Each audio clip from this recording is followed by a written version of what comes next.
is your brain. This is drugs. This is your brain on drugs. The German study suggests that the U.S. government's claim that ecstasy causes devastating, irreversible brain damage was a dramatic exaggeration. That's part of the reason I want to legalize it, too, because we can figure out, hey, look, this is safe, this is the right dosage. Now, there are people who think it's a bad idea. There are people who think smoking and drinking are bad ideas. But experts warn that just one dose could mess up your brain for life. Researchers at a Norwegian university have looked back at early medical trials of LSD and found evidence it could be used to treat alcoholism. Psilocybin decreases the amount of activity that's occurring, therefore decreasing activities associated with depression. California state law where medical marijuana appears to be helping so many people with cancer. They take ayahuasca as a medicine. They say it's a medicine for the body and the soul. 1,000 deaths related to drug violence. We see the failure of the policy of prohibition in our society. It's the beginning of a very significant scientific investigation of the actions of psychedelics.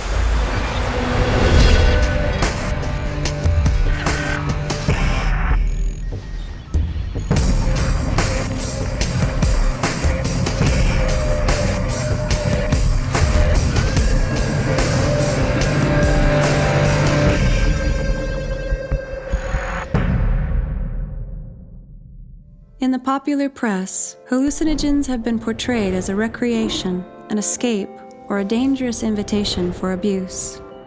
But there is another side to the story. The truth is that more people die each year from using simple pain relievers than from all illegal drugs combined. And of those caused by illegal drugs, the vast majority are caused by street narcotics such as cocaine and heroin. Almost none are due to psychedelics.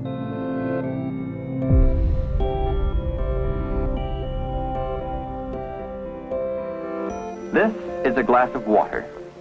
It contains 100 gamma of LSD-25, 1/10 of a milligram. Let us observe the effect some 3 hours later. I can see everything in color. And the dimensions and all the prisms and the rays and everything coming down through you and moving. What does this all mean to you? I've never seen such infinite beauty in my life. There was great hope in the early 50s that LSD was going to revolutionize psychiatry. And in some sense, that hope was not misplaced. In the 1960s, drugs like LSD had moved out of mainstream medicine into recreational use. I think the powers that be to some extent felt that things were getting out of control, so that in the mid-60s there was a move to try and put the lid back in the bottle, to get the genie back into the bottle, to try and restore social control that appeared to be on the verge of breaking down. Anti-war demonstrators protest U.S. involvement in the Vietnam War in mass marches, rallies, and demonstrations. If we're going to be able to prosecute wars in future, we can't have too many people taking drugs like LSD. When they would take it, they go, wait a minute, why am I supposed to go fight in Vietnam? Exactly, explain to me, what am I doing over there? You're wanting me to kill these other people, but they're just like me, I'm killing a part of me. And you do see out of the box with LSD. You do see past culturally imposed values. You know, the whole goal was to sort of crack open the mind, break away from the constraints of a culture that we felt was inhibiting the human potential, that we might embrace a new realm of possibilities. The upshot, though, was quite extraordinary in that in order to ban a drug, you had to paint it as having extreme dangers linked to it. And the biggest and most convenient danger to use was the idea that you would get hooked. In actual fact, you cannot become physically dependent or get addicted to a drug like LSD. To try to deal with something like this in a straightforward scientific manner is really difficult, because you're really dealing with irrational, fear-based reactions that have nothing to do with what the drugs have done in the past and what they can do in the future. It's been 40 years, 50 years, essentially, since all clinical work on psychedelics was shut down. Despite the restrictions on research into LSD, its dramatic effects on the brain had put scientists on the trail of a new and intriguing neurotransmitter called serotonin. Serotonin is referred to as a neurotransmitter system. It's also referred to as a neuromodulatory system because it modulates or regulates not only a lot of different kinds of processes in the brain, but it also regulates the activities of other neurotransmitter systems. Psychedelics have a similar kind of role in the brain, although sometimes what they're doing is releasing the control that serotonin has over certain areas of the brain. So everything that's coming in through your senses, except for smell, comes in the brain and goes through an area called the thalamus, which is kind of like a gateway. The thalamus decides what gets sent to the cortex. And the cortex, these executive areas, is what puts together your whole sort of gestalt. What is your reality?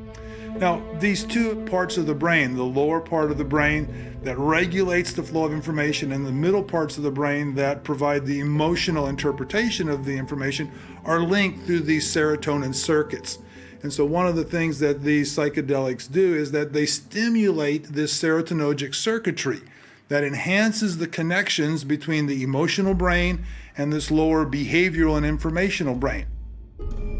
So this is why I talk about these psychedelics as really being better characterized as psychointegrators. They function much like serotonin in integrating the activities at the different levels of the brain, but they do so in a way that changes the serotonin's sort of repressive control mechanisms, regulating us from having too much information to saying, you get it all. And this is part of the overwhelming experiences that people have, but it's also why we get these intense insights, these intuitive understandings, the sense that everything is now all connected together, because the brain really is being connected together by the way these substances interface with the serotonin system. What really got researchers interested in serotonin and its functions was the fact that LSD resembled serotonin chemically. Not only that, but LSD affected all of these various functions of serotonin and was really used as a molecular tool to understand what serotonin was doing. If you had a psychiatric disorder, say you were schizophrenic in the 1940s, the general consensus then was, or the belief was then, that you were schizophrenic because your mother had failed in some way. You had not had a nurturing mother, she had not breastfed you. There was no concept that what happened in your behavior was in any way related to brain neurochemistry. Among these drugs, the hallucinogens, are included mescaline, a chemical taken from the peyote cactus, psilocybin, extracted from a variety of Mexican mushroom, DMT, synthesized from the compound tryptamine, and of course, LSD-25. Albert Hofmann discovered LSD in 1943. Sandoz began to send it out to psychologists and psychiatrists, say, here's something that produces a state like mental illness. You can use it to learn about it, possibly use it as a tool to study mental illness. So serotonin, which principally occurs in the gut, was isolated and identified in about 1948, about 5 years later. LSD was, showed tremendous promise and continued to show promise as a tool in neuroscience, as a tool for understanding brain functions. William James, the famous American psychologist, made a distinction between two different kinds of ways behavior change. And he talked about the educational variety of behavior change, where things occur incrementally. We learn things, and that's how we normally think about behavior change. And then he said, there's a different kind of way human behavior changes, and that's an all or none type of change. Psychologists have used various terms to describe conversion experiences, or quantum change, or epiphanies, to kind of grab the idea that the human organism is capable of having a profound shift of perceptual awareness. Often in a psychedelic session, there's a sense that there is a process unfolding that's just incredibly well crafted, incredibly wise, and it's not coming from the person who has ingested the substance or the guide. It's coming from the depths of the unconscious itself. People recognize very often the pain that they've been running away from all their lives, but they also recognize that central and indestructible part of themselves that they've never seen before, at least that they've lost touch with. And ultimately, that entails feeling drawn into this transcendental, mystical realm of the self, beyond the individual historical life, and beyond that to the profound unitive states that the Hindu would call samadhi, or the Christian might call the beatific vision, a Sufi would call fana, the profound awareness at the very core of the mystery of what we are. I'm reminded of a slogan or two I saw some students carrying once. One said, all wars are civil wars because all men are brothers. Right. And another one said, there is no they. Right, exactly. And that's one of the components of the LSD experience, the understanding that there is no they, there's no other. It is all one.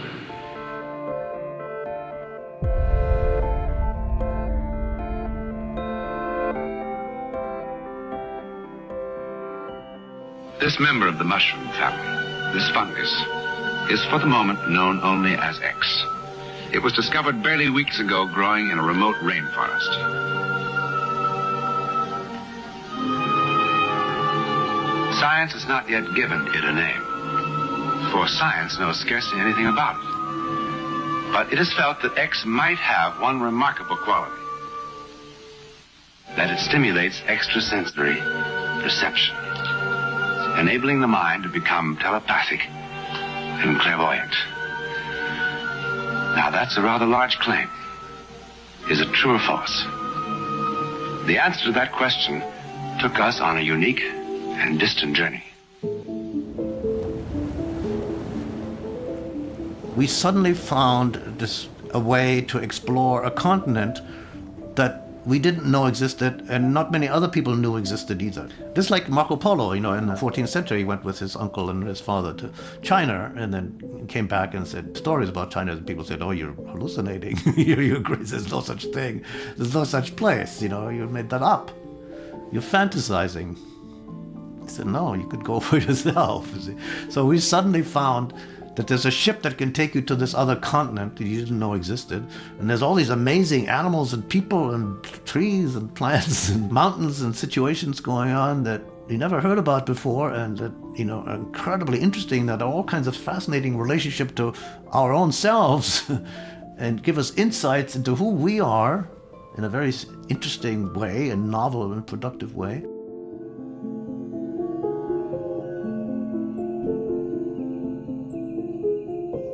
So we would take psilocybin and sit around in a group and talk to each other. Now, later on, and nowadays, I wouldn't do that.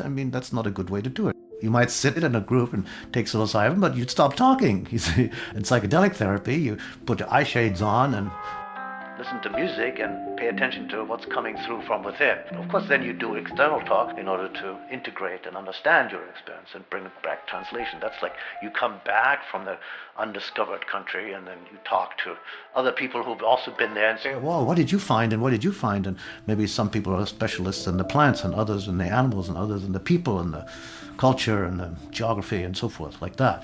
And so it's like an expedition. In the 60s, some people used mushrooms for the hallucinogenic effects. Well, now those same so-called magic mushrooms are being used to ease the pain and anxiety of cancer patients.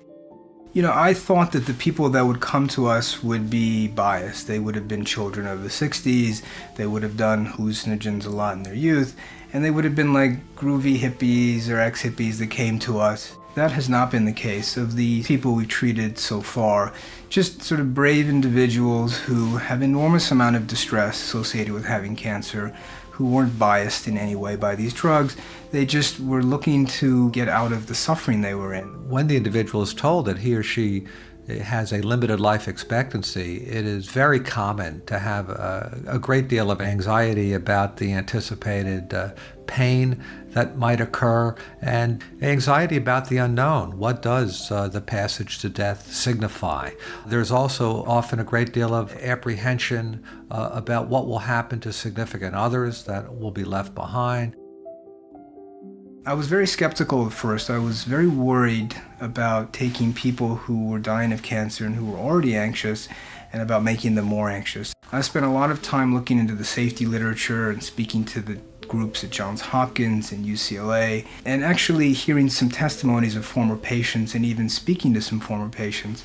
And I became more and more reassured that this was safe and that if you screen patients properly, that this was potentially very beneficial. We saw a considerable indication that there was both a short-term and a sustained over time alleviation of anxiety. And here we're talking specifically about the anxiety, the existential anxiety associated with their limited life expectancy. A new report in the Proceedings of the National Academy of Sciences suggests that the key ingredient in magic mushrooms, psilocybin, may be the perfect aid for certain mental disorders.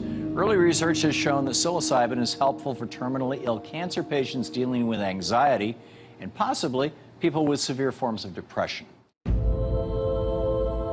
The Good Friday experiment was an attempt to take the tools of science to look at this question: can psychedelics, in this case psilocybin, catalyze a religious mystical experience?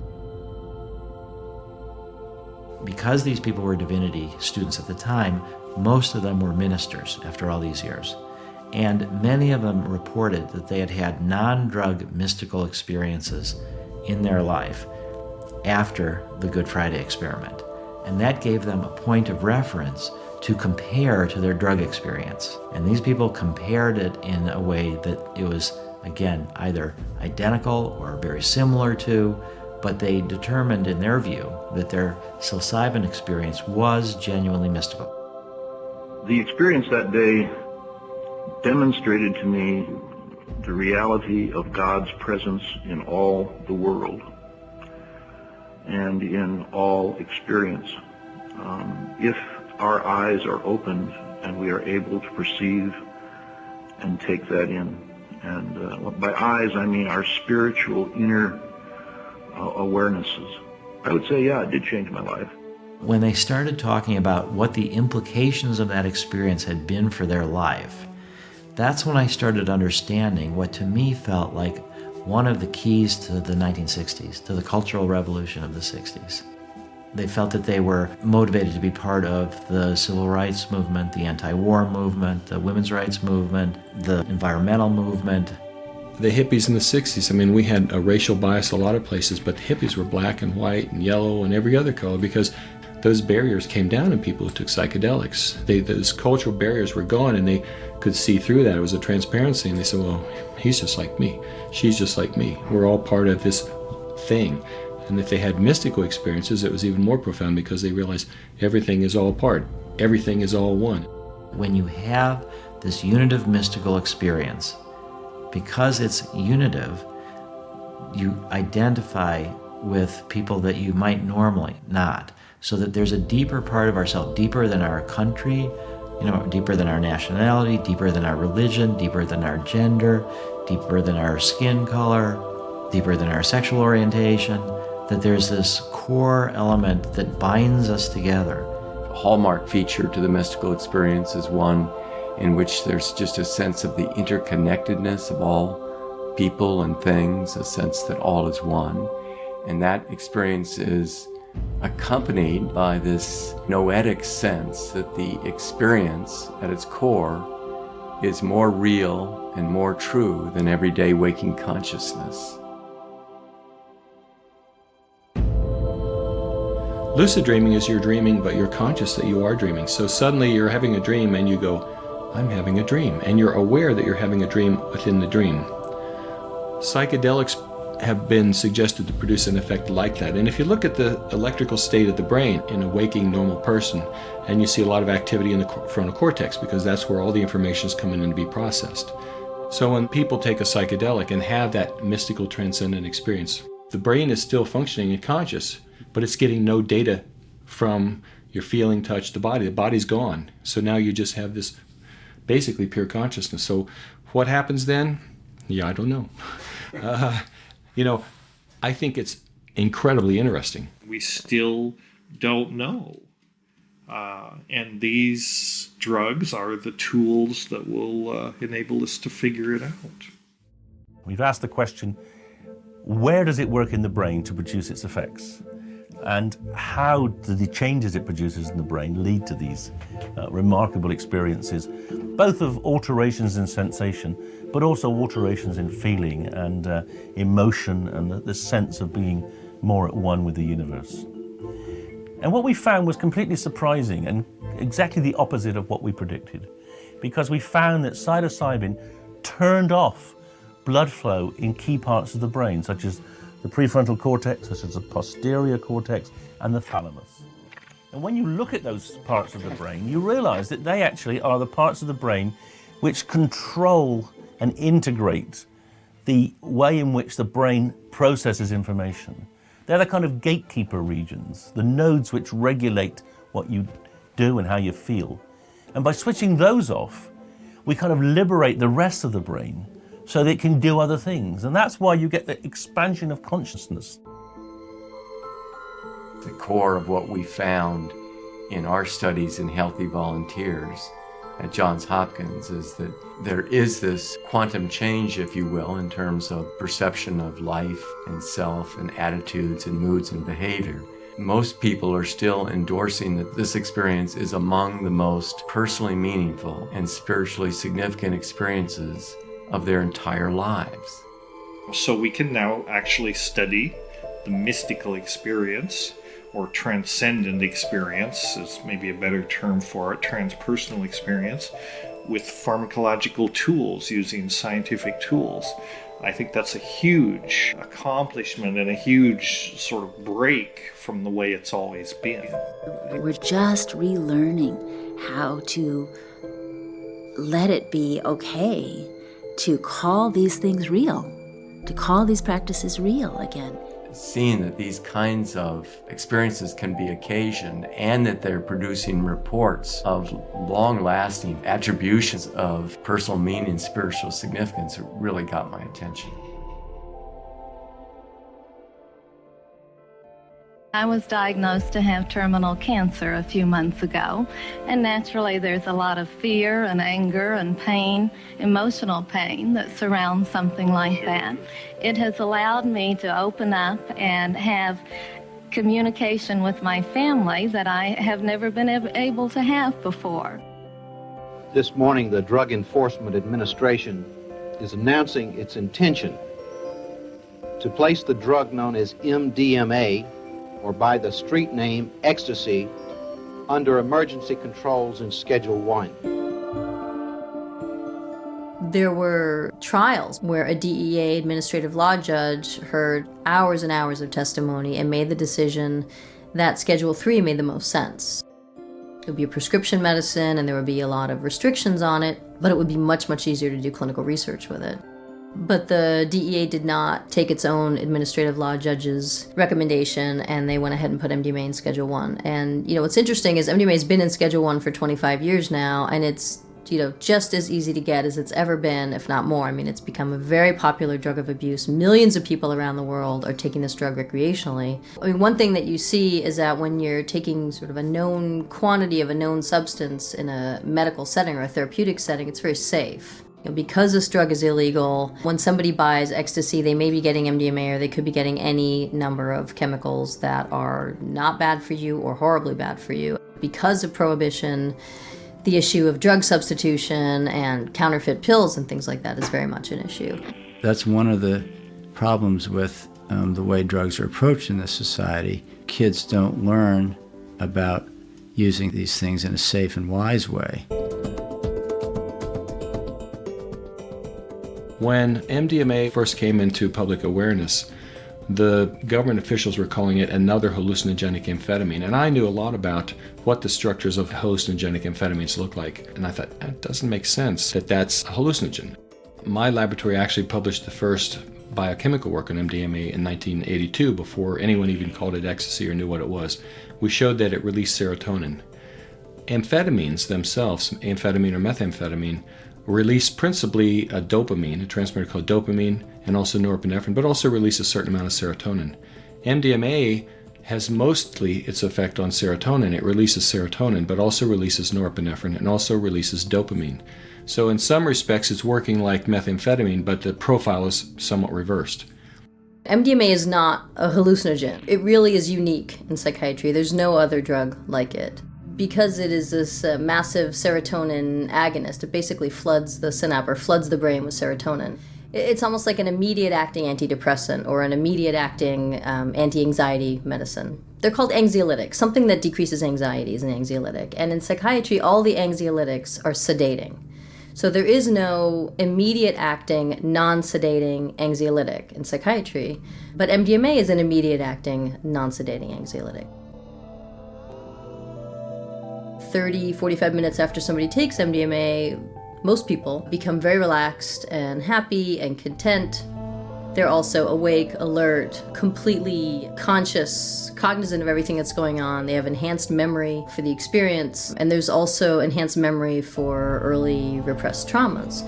So it's particularly well suited to psychotherapy, to being a catalyst for psychotherapy. We see it right now for post-traumatic stress disorder, for veterans coming back from Afghanistan and Iraq. There's a great need for treatments that the current medications, the current psychotherapies, only work partially and only work in certain subjects. So the need is growing for the psychedelic medicines. One of the problems with treating PTSD is that people either have too much anxiety or too much emotional numbing in order to be able to revisit the trauma in a therapeutic way. And what MDMA seems to do is to allow people to face their fears without being overwhelmed, but yet have an emotional connection. We just recently completed what's called a phase 2 clinical trial of MDMA-assisted therapy, psychotherapy for treatment-resistant post-traumatic stress disorder. We would encourage them to spend a good bit of the time focusing inward without talking. And we had headphones with a program of music and eye shades. We had an agreement with everyone that if nothing about their trauma came up, then we could bring it up, but we never had to do that. It always came up spontaneously, but not necessarily right away.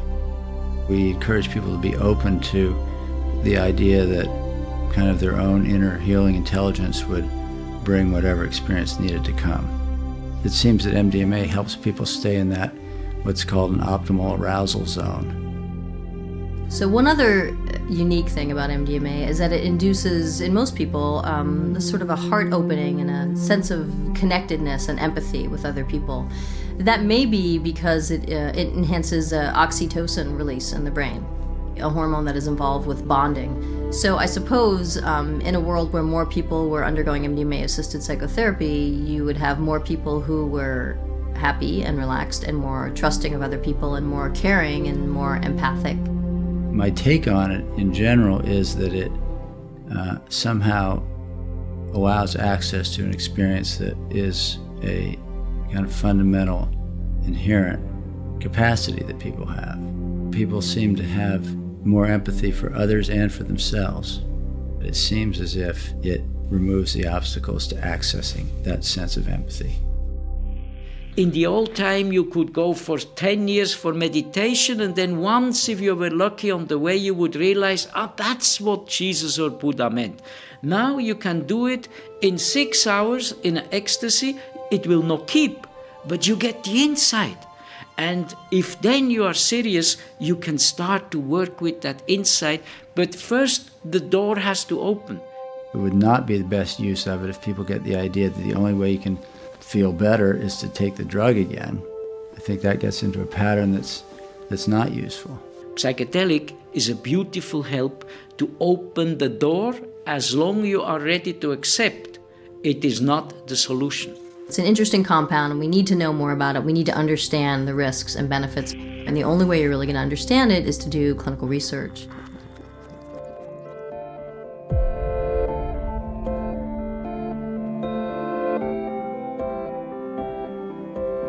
Marijuana, the dried leaves and flowers of the Indian hempweed, is used in the form of a cigarette.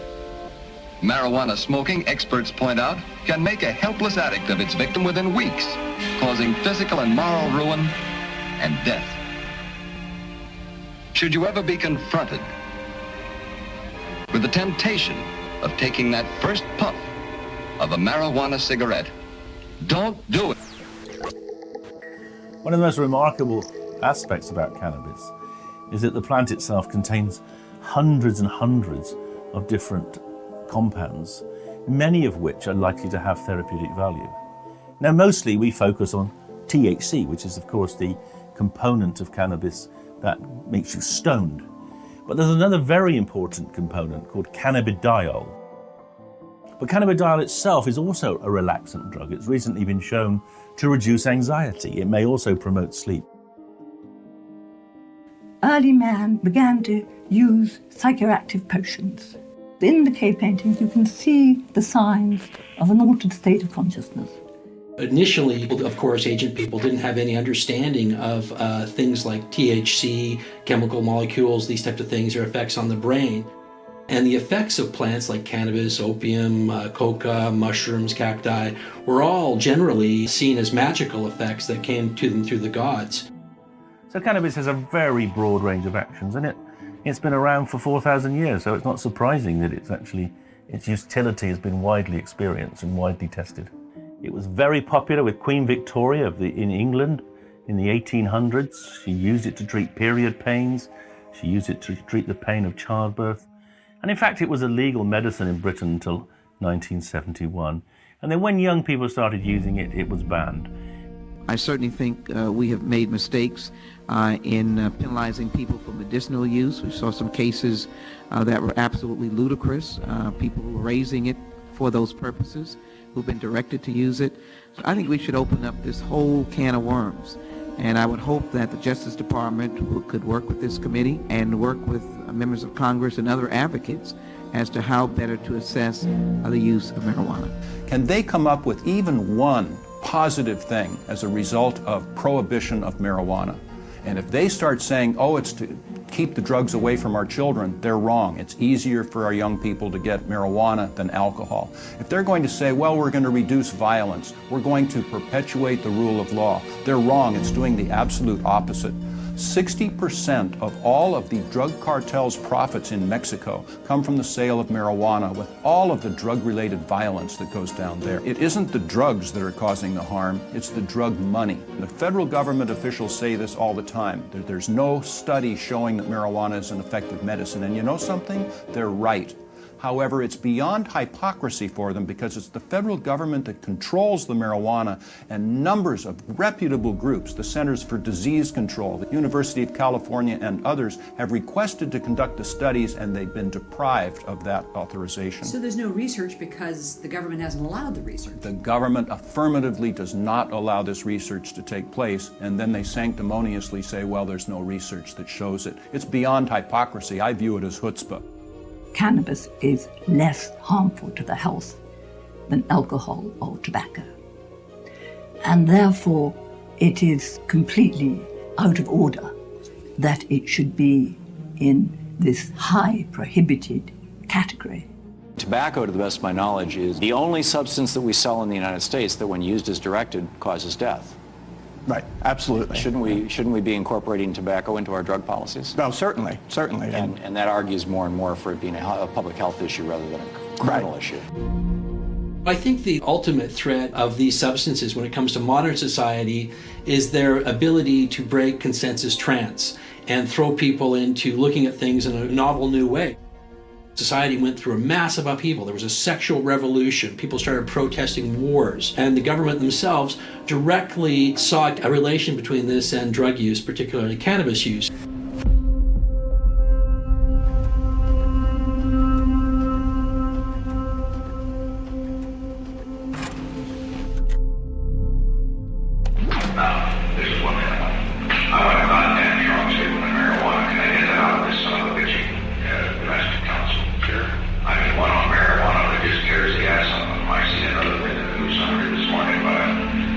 That's the funny thing. Every one of the bastards that are out for legalizing marijuana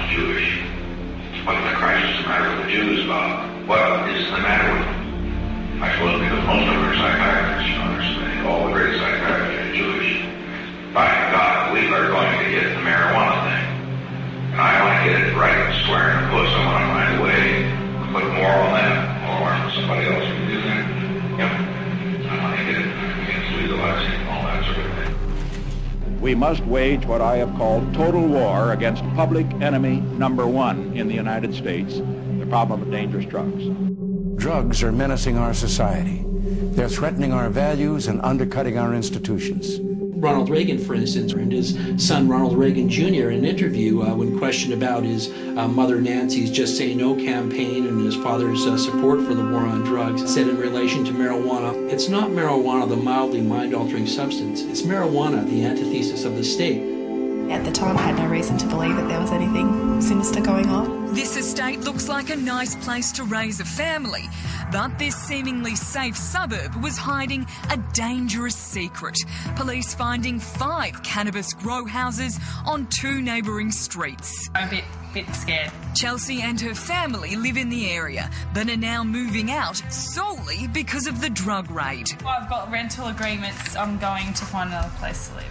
Yeah, cannabis has had a rough time over the last century or so. And one of the real problems I think we have now is that medicinal cannabis is only available in some countries, still not available in the United Kingdom. And that's a serious loss and it's a detriment to many of our patients. We've done research on the different constituents in cannabis. THC, which gets you high, CBD, which is an amazing compound which is antipsychotic, anti-anxiolytic, anti-diabetic. It's a very good compound. It's been grown out of the crop because the crop has been modified and grown so that it has as high THC as possible. It's a tragedy that our youth can only get that type of cannabis, more or less. There's a lot to be learned about that, and I think it can be a real problem for kids using it in a way that doesn't have that kind of set and setting. There's a lot of learned knowledge which can more easily be passed on in a regulated system. On one hand, we decry the scourge of drug abuse. On the other hand, we say that, you should take drugs instead of dealing with a behavioral problem, instead of implementing novel things such as parenting. Kids are a behavioral problem, so they can be medicated so that they're no longer a problem. As a result, we have a whole generation that is grown up to rely on drugs. And so then they find out that the drugs that are prohibited actually work much better than the pharmaceutical drugs. They're often more effective. And so they can see no reason not to use those substances. While autism is not a qualifying medical condition like cancer or severe pain, in Alex's case, the seizures are. His parents give him a liquid form of the drug, and after a few months of treatment, the Eccles say they saw a dramatic improvement. He went from hitting himself, blooding his face. Within an hour, hour and a half, he would be playing with toys, using his hands, something that at that time was almost unheard of. They're not advocating the use of medical marijuana for all autistic children, but they say walk a mile in their shoes, and the treatment might not seem so extreme. Seniors are the fastest growing group taking up pot. A warning, this report does contain drug references. I don't believe in drugs, but then I've also never been someone who suffered from pain. Marijuana kept me alive. I've talked to so many people, elders, who said, I never thought I would do anything illegal in my entire life. I'm a little old lady who's followed every rule I've ever heard of. But when my husband was suffering from chemotherapy, I found myself hunting for marijuana. And I had to go across that line to find it. It made me realize that not all the rules are here to protect us. And that sometimes we have to look beyond those boundaries to find what we're actually entitled to have. And CNN's chief medical correspondent, Dr. Sanjay Gupta, joins me now. Sanjay, welcome to you. Thank you. Thanks for having me. So, go on. You've been looking at this for a year, and I want to remind you that in 2009, you wrote a Time magazine article entitled Why I Would Vote No on Pot. You've changed your mind. If you look at all the papers that are written in the United States about marijuana, the vast majority of them are about the harm. That we fund studies on harm, we don't fund studies on benefit nearly as much. So it gives a distorted picture. But I didn't look far enough, I didn't look deep enough, I didn't look at labs in other countries that are doing some incredible research, I didn't listen to the chorus of patients who said, not only does marijuana work for me, It's the only thing that works for me. I took the DEA at their word when they said it's a Schedule I substance and has no medical applications. There was no scientific basis for them to say that. The science is there. This isn't anecdotal. This isn't in the realm of conjecture anymore. I mean, for a long time, we've just ignored these papers, but this was a drug, you know, that was used for thousands of years.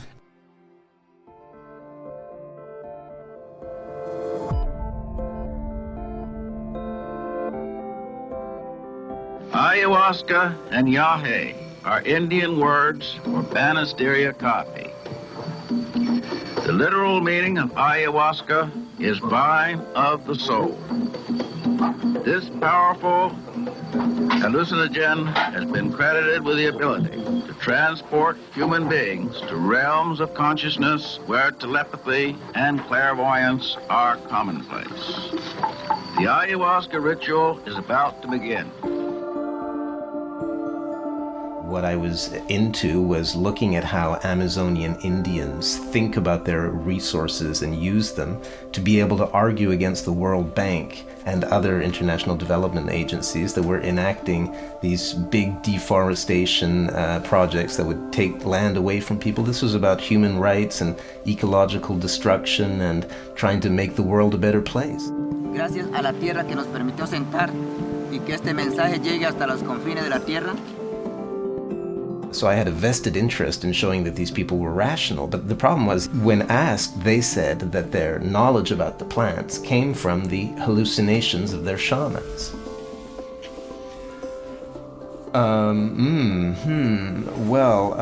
After circling around this question of the origin of their knowledge, finally one guy said, "Brother Jeremy, if you want to know the answer to that question, you have to drink ayahuasca."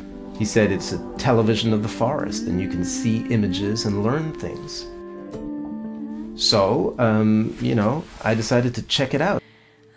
Pasteur tried it and all the great scientists, they try it on themselves. That's one of the beautiful things about science.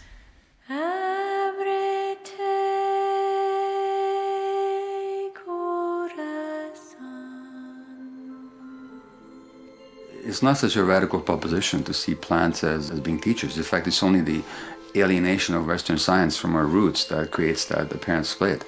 I mean, for thousands of years around the world, medicine was based on plants.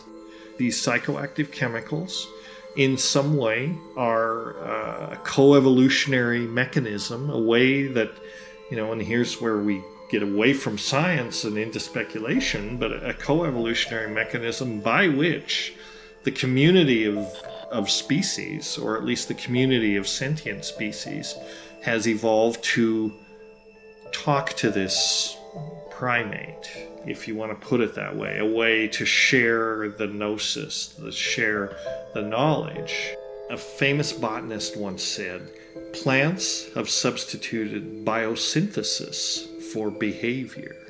Animals interact with their environment and deal with their environment primarily through behavior. The flight or fight reaction, all of this stuff. We move around. If we're threatened, we get up and run away. Plants can't do that. They're stuck in one place. So they mediate their relationships with the environment through chemistry. That's why they're such great chemists. And if you are an animist, a person who sees the spirit of plants at work with agency, meaning the ability to choose to interact with another species, suddenly the whole relationship becomes much more complicated, because now they can be used as an agent essentially to form a symbiosis with this hypertrophy-brained primate. And so suddenly the whole evolutionary relationship, the co-evolutionary equation is changed. The plant has an incentive to form a relationship with human beings. I think it's very significant that we talk about the shaman's experiences as an out-of-body experience. That the experiential self, what we may call the soul or the spirit or just our cognitive point of reference, becomes detached from the body. And so now we have the capability to look at the world in a way that is more than just the body-based limitations that we originally evolved to use to understand the physical world. There is a sense in which, in your mind, you rise above yourself or outside of yourself, and you see films about yourself. Once you drink, you see, and once you see, then you can't unsee. Just like they say, you can take this stuff and it shows you these spectacular images that teach you things. There's a wisdom in the psyche that becomes more and more apparent of just what a particular person most needs to experience in order to mature psychologically and spiritually. It is often like, that is just what I needed to know, perhaps not what I wanted to know, but just what I needed to know at that moment. Nuestra identidad como nativos es que somos hijos de plantas sagradas que venimos trabajando en favor de la humanidad, de que todos somos uno. Those cultures where ayahuasca is part of the culture, no one uses it frivolously. The kids don't go off and party with it. It's used in a very respectful way with elders, shamans, people that know how to use it, guiding and having a safe setting. The mindset of the subject and the therapist and the setting in which it occurs makes a huge difference. So I think that's very, very hopeful, because you're seeing a sort of a migration together again of shamanism, which has always essentially been a form of psychotherapy in which the use of these substances is an integral part, and now that's coming together with clinical psychiatry and clinical neuroscience. So I think that's very encouraging, because it forces us to acknowledge that mind and spirit and soul are all part of this equation. It's true that ayahuasca has become surprisingly popular in the Western world. What's surprising about it is it's not necessarily an enjoyable experience. It's a purge. It can make you vomit and so on. I mean, it's not exactly a party drug. I must say, you wouldn't drink ayahuasca out of ceremony. It's not anything that you do lightly, and you want to be doing it with people who have been there before, who are helping you, and who know what they're doing. But I remember after one of these sessions kind of innocently saying to the men who I'd been up all night with, I said, my God, this stuff is really incredible. I mean, it just seems it's terrifying. I mean, some of the visions just, and don't you guys get scared? And they just said, yeah, it scares the heck out of us. The idea is sort of ripped through the placenta of ordinary consciousness to achieve some kind of illumination. But nobody said the journey was supposed to be pleasant. It's nothing I particularly either look forward to or enjoy very much when it happens. But after it happens, there's a kind of clarity and a lightness that's powerful, because what's being purged actually is psychic contents that you've been holding on to. You're purging anger, you're purging pain, you're purging some false story about the self. What faster way, if you're a Westerner, to sort of find an antidote to shopping, materialism, and lack of meaning by having this experience? What we have witnessed here is the survival of a tradition almost as old as man himself.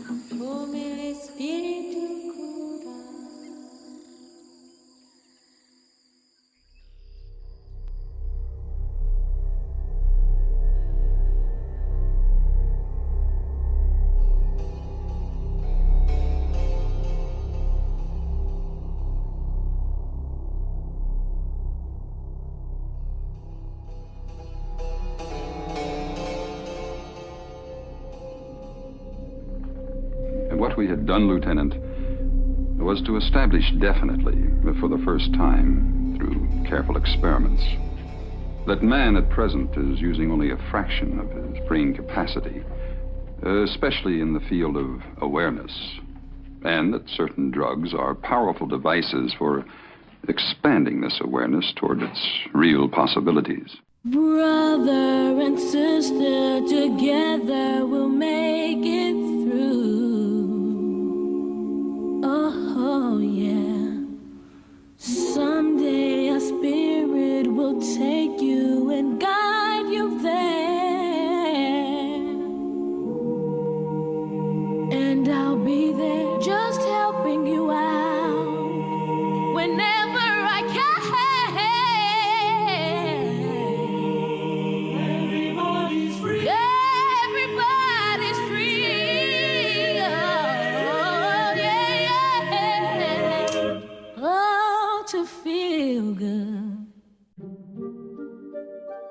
The successfully marketed serotonin antidepressants which came into consumer use in the 1980s were sold as mechanical fix-its. In the marketer's dream, the complex system of self and environment was distilled into a pill to be cheerfully swallowed on a daily basis, offering the promise that you would return to the persona of a productive and contented citizen. This idea that we can somehow medicate ourselves into a state of happiness. This encourages drug dependence, and it encourages people to not really examine the foundations of the problem that make them feel bad in the first place, because you can simply mask the symptoms. It's not like any individual is wrong to do that. It's the picture that's wrong. The individuals are suffering, clearly. We have to have compassion for people looking for solutions to their personal problems in whatever way they can. But it doesn't seem that medicines that dampen your desires and dampen your identity and dampen your caring about this world are good medicines for the individual or for the planet. Overburdened by their HMO schedules, doctors no longer have the time to work through serious issues with their patients. Their only recourse is to issue a quick prescription. That's one of the problems why it's difficult for drugs like LSD or the other psychedelics to be integrated into the medical model. It's an experience. A therapist has to actually sit down with the person and talk with them. Depression and other types of mental illnesses are understood to be chemical imbalances in the brain. It's very rare that when an SSRI is prescribed, that actually measurements are taken to establish that there are chemical imbalances. I don't think that chemistry explains depression. So the idea that depression can be related simply to some biochemical changes I think it's a very inadequate theory. Beneath depression are basically traumatic experiences. From our perspective, that's a symptom that we have seen most frequently changed very profoundly. We have seen people coming out of deep depression lasting several years, sometimes after one session. The companies are not interested to hear about a treatment that may need just to be given once or twice that could make a huge difference to people. As far as the dominating culture, the pharmaceutical, industrial, government complex, it's not that they don't want you to be on drugs. They want you to be on drugs. They just want you to be on corporate drugs. But what about the pharmaceutical companies? Couldn't they make a lot of money by turning all these substances into pharmaceutical products? All of these drugs are off patent. MDMA, patented in 1914, it's in the public domain. LSD, first synthesized 38, it's in the public domain. Psilocybin was first synthesized in the 50s, it's in the public domain. Marijuana as a plant, these things are in the public domain. The corporate government approach is, if we can't patent it, let's prohibit it. All you do by banning these things preemptively is you create a black market. You create an opportunity for somebody to get very rich by dealing in, what is now a prohibited substance. And you motivate intrepid psychonauts to experiment even more. There are many people who are using substances, all kinds of different substances, legal and illegal. Just give me something. Let's just forget who I am and what's going on. And medicine is the opposite. Let's explore who I am and let's understand it. Psychedelics open up the door to our inner psyche, so we have human experiences under the influence of a psychedelic rather than a psychedelic experience that's somehow or other intrinsic to the drug. A flood of findings with drug addicts and convicted felons showed that these substances could recondition behavior, enabling them to make dramatic changes in their lives. After participating in one of these experiments himself, Alcoholics Anonymous founder Bill Wilson became convinced that LSD could cure chronic alcoholism. In a series of studies conducted between 1954 and 1960, Dr. Humphrey Osmond proved him right, treating 2,000 alcoholics with LSD under carefully controlled conditions and achieving a success rate that had never been duplicated by any other means. We've turned the corner on drug addiction in the United States. Drug addiction in the United States is under control. First of all, the word addiction itself comes from the Latin word addictus. And addictus was somebody who owed somebody money, couldn't pay it back, and had to become a slave to them. So addiction always implies slavery. That, of course, includes drugs, but also includes shopping, sexaholism, addiction to power, addiction to wealth, addiction to violence, addiction to work. Anything that we try and use to fill the internal void can become addictive. On top of that, of course, we live in a society that values externals. Everybody gets the message that they're not adequate, because those perceptions of not being adequate is what drive a lot of consumerism. So this society automatically and unconsciously generates insecurity in almost everybody, which of course is an alienation from the self, which of course is a source of internal distress and pain, which again leads to addictive behaviors. The serotonergic hallucinogens in particular, they're classified as drugs of addiction, but they don't induce addictive syndromes in any way that we can measure them, either in animal models or in human models. And in fact, in a way, they're misclassified as having high addictive potential. And the reality is, when used under the right kind of constructs, they can actually be used to treat addictive spectrum disorders. These drugs are illegal, and one remembers Professor David Nutt. I mean, it got so many headlines at the time. He was sacked by the former Home Secretary for his advice, saying that ecstasy and LSD were less harmful than alcohol. Should perhaps people view this in the context that there is someone perhaps who just generally wants less regulation of some of these drugs? Well, this is a very specific application of the drugs. It's a medical application, and these are preliminary results. And so we're interested in the potential of the drug. So really, it doesn't directly implicate the policy issues. We're more interested in being able to research these drugs for their potential benefits.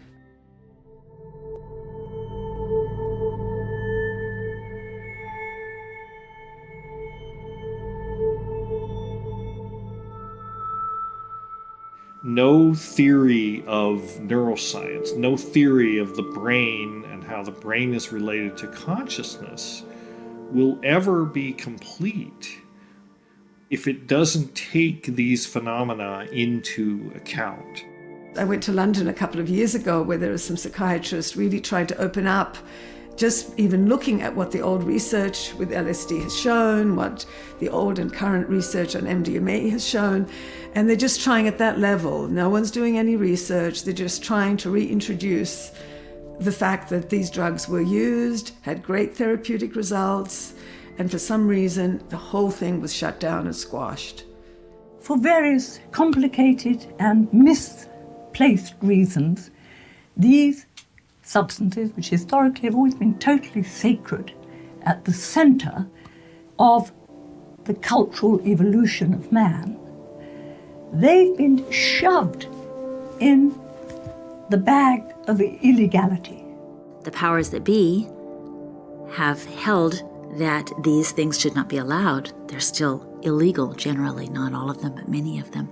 They're held outside, not in other countries necessarily, not in every country. The countries where their traditions know that part of their innate character of their people and their relationship to the land comes through these medicines. Why would they make them illegal? They would tear the people away from their own history, from their own land, from their own sense of nature, from their own health.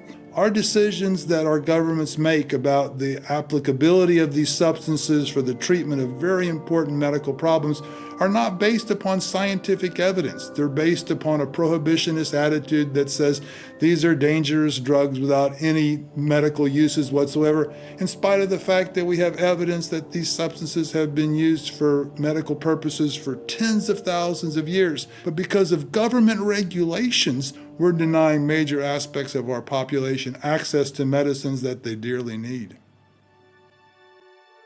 One day, if these drugs are rescheduled, of course it would have to be used in carefully controlled settings by trained and skilled people who had undergone, let's say, psychedelic psychotherapy training programs, and there had to be oversight and regulation. If it becomes approved for medical use, that's going to involve a societal change in the medical profession, learning how to use these properly. The future of psychedelics on the immediate front is getting them accepted into clinical use maybe establishing centers or training clinicians who can use them in psychotherapy and having places where people can go and have these experiences, whether they have specific mental or physical problems or whether they just want to go for spiritual exploration of consciousness. And it's possible, and I think it'd be very interesting to use them not just for disease states, but to enhance human growth, spiritual growth, and being more empathic and connected and perhaps better human beings. If we look at our world, we are intellectually, technologically, vastly overdeveloped with very primitive emotions. And that's why the world is at risk. That seems to be the message that one gets from psychedelics is, wake up. We're potentially the salvation of the planet and also potentially the destruction of the planet. And it may be that messenger molecules are a way to try to initiate this dialogue.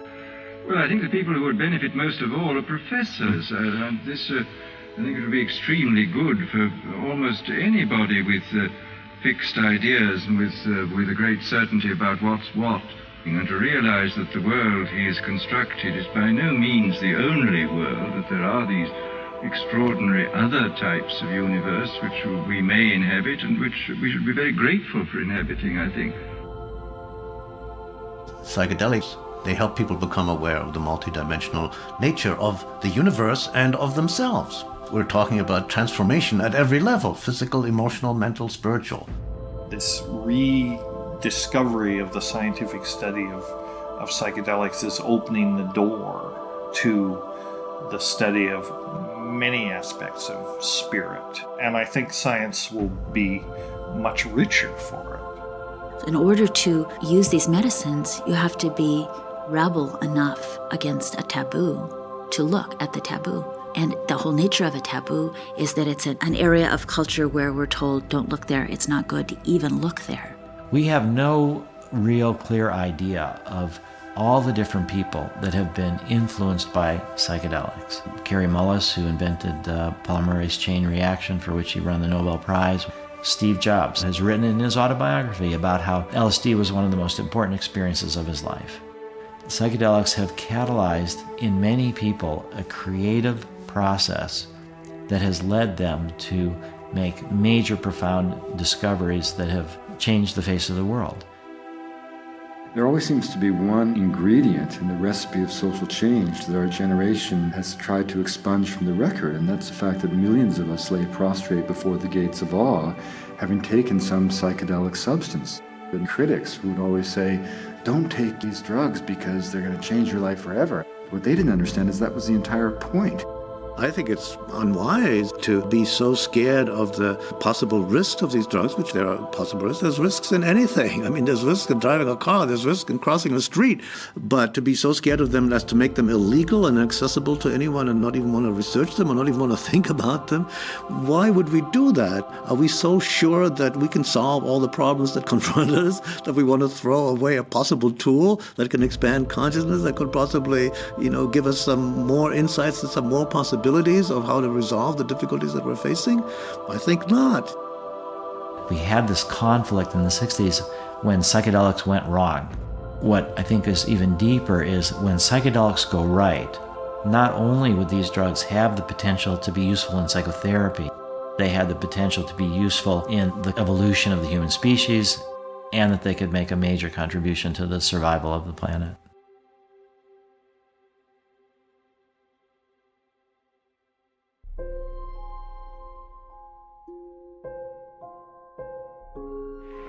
Eternity in an hour.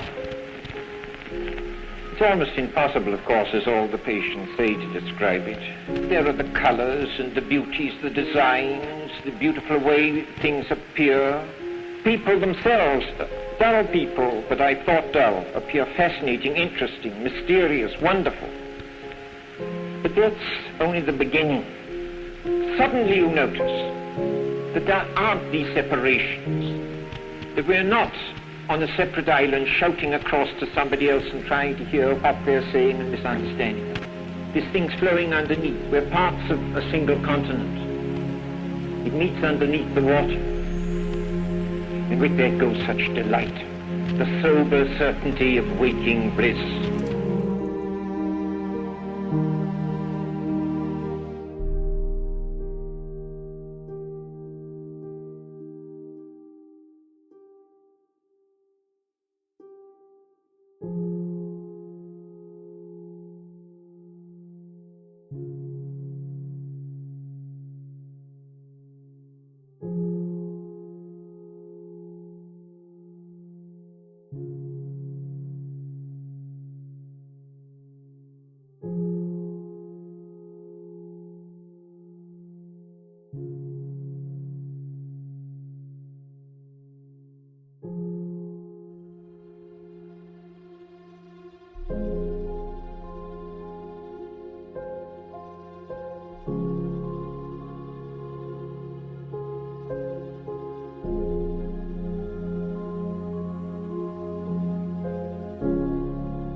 To the next dimension.